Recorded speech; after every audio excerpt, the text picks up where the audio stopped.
ঈদের আগের দিন ঘরে ফেরার খবর জানতে চলে যাচ্ছি সদরঘাট লঞ্চ টার্মিনালে। সেখানে আছেন আমাদের সহকর্মী রেদওয়ান আহমেদ এবং রাজধানীর গাবতলী বাস টার্মিনাল থেকে যুক্ত হচ্ছেন সহকর্মী বিজন কুমার দাস। আমরা প্রথমেই চলে যেতে চাই রেদওয়ান আহমেদের কাছে। রেদওয়ান, আমরা জানাচ্ছিলাম গত কয়েকদিনে তো উপচে পড়া ভিড় লক্ষ্য করা গেছে, এখনকার কি পরিস্থিতি দেখছেন আপনি, জানাবেন বিস্তারিতভাবে। আজকের পরিস্থিতি আমি বলতে চাই, আজকে যাত্রী চাপ খুবই কম এবং সবচেয়ে যাত্রী চাপ ছিল হচ্ছে গতকালকে অর্থাৎ 29 রোজার। আজকে হচ্ছে 30 রোজা অর্থাৎ আগামীকালকে ঈদ। আজকে যাত্রী চাপ আমি একদমই দেখছি না। আমি একটু লঞ্চ টার্মিনালটা দেখাতে চাই আপনাকে এবং এখানে যে কয়েকটি লঞ্চ দাঁড়ানো আছে অধিকাংশই বরিশালের লঞ্চ এবং এখানে যারা লঞ্চের স্টাফ আছেন তারা বলছেন যে গত কয়েকদিনে যে পরিমাণ তারা যাত্রী পেয়েছেন সেই তুলনায় আজকে তারা খুবই কম সংখ্যক যাত্রী পেয়েছেন। তারা এটি বলছেন। এখানে যারা যাত্রীরা রয়েছে অর্থাৎ যারা লঞ্চে উঠে গিয়েছেন, আমি তাদের সঙ্গে কথা বলেছি, তারা বলছেন যে আজকে অনেকটা স্বস্তি নিয়েই তারা বাড়ি ফিরছেন। অর্থাৎ ঈদে যে চিরচেনা যে ভিড় হয়, ঢাকা যখন ছাড়ে মানুষ, সেই ভিড়টা কিন্তু একেবারেই আজকে নেই।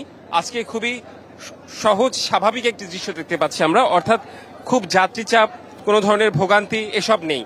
এবং এখানে যে কয়টি লঞ্চ দাঁড়িয়ে আছে এবং যাত্রীরা আসার পর লঞ্চ স্টাফরা যাত্রীদের ডেকে ডেকে বিভিন্ন লঞ্চে নিয়ে যাচ্ছে। অন্যান্যবার যেটি হয় প্রত্যেকটা লঞ্চে উপচে পড়া মানুষ থাকে, আমরা দেখতে পারি যে তিল ধারণের ঠাঁই থাকে না, অর্থাৎ আমাদের সংবাদ পরিবেশন করতেও কষ্ট হয়। কিন্তু আজকের পরিস্থিতি একেবারেই ভিন্ন। আজকে দেখছি যে লঞ্চ টার্মিনাল খুব ফাঁকা বলবো না, তবে যাত্রী চাপ খুবই কম এবং নিরাপত্তা সহ অন্যান্য বিষয়গুলো যদি বলি এখানে খুব ভালোভাবেই সেগুলো মেনটেন হচ্ছে। এছাড়া ভাড়া নিয়ে যে অভিযোগ থাকে, আজকে ভাড়া নিয়েও যাত্রীদের কাছে আমি তেমন অভিযোগ পাইনি। তো এখন কিন্তু 9টা বাজে, 9টা বাজার পর সাধারণত বরিশালের সব লঞ্চগুলো ছেড়ে যায়। কিছুক্ষণের মধ্যেই হয়তো সব লঞ্চগুলো ঢাকা থেকে ছেড়ে যাবে। তো সুরভি আলম তরুণী, এই ছিল আমার কাছে থাকা তথ্য। রেদওয়ান, ধন্যবাদ আপনাকে। এবার আমরা সড়ক পথে বা বাসে ঈদ যাত্রার খবর জানবো আমাদের সহকর্মী বিজন কুমার দাসের কাছ থেকে। বিজন কুমার দাস, আপনি শুনছিলেন রেদওয়ান জানাচ্ছিলেন যে একেবারেই স্বাভাবিক চিত্র দেখা গেছে নৌপথে। এখন জানাবেন সড়ক পথের কি অবস্থা দেখতে পাচ্ছেন আপনি, যাত্রীর সংকট রয়েছে কিনা? সড়ক পথে যাত্রী সংখ্যা একেবারেই কম হয়ে গেছে, বিশেষ করে যাত্রী খরাই ভুগছে গাবতলী বাস টার্মিনালে। বাস সংশ্লিষ্ট যারা আছেন আপনি দেখতে পাচ্ছেন যে একেবারে যাত্রী নেই বললেই চলে। সকাল থেকে এই অবস্থা, যখন রাত পোহালে ঈদ তারা ভাবছিলেন যে হয়তো এই সময় কিছুটা যাত্রী পাবেন, কিন্তু আজকের যে অবস্থা সে তারা বলছেন যে স্মরণকালের মধ্যে এমন অবস্থা হয়নি তাদের। তারা বলছেন যে গত বছরও ঈদের চাঁদ রাতে প্রায় একটা প্রতিষ্ঠানের নাইট কোচগুলো যেগুলো বিশেষ করে 4টি-5টি নাইট কোচ তার ছেড়ে যেত, বিশেষ করে 10টার পর থেকে। এবার প্রত্যেকটা প্রতিষ্ঠানে প্রায় 1টি করে বাস যাচ্ছে। আপনি দেখতে পাচ্ছেন যাত্রীর অভাবে অনেক কাউন্টার কিন্তু তাদের শাটার ফেলে দিয়েছেন, তার মানে তারা বন্ধ করে চলে গেছেন যেহেতু তাদের যাত্রী নাই। এই কী অবস্থা, কারণে এছাড়া যারা আছেন আপনি দেখতে পাচ্ছেন একেবারে যাত্রী সরু। তারা বলছে যে শুধু পদ্মা সেতু চালু হওয়ার পর থেকে যে গাবতলী টার্মিনালে এমনটি হয়েছে বিশেষ তা নয়।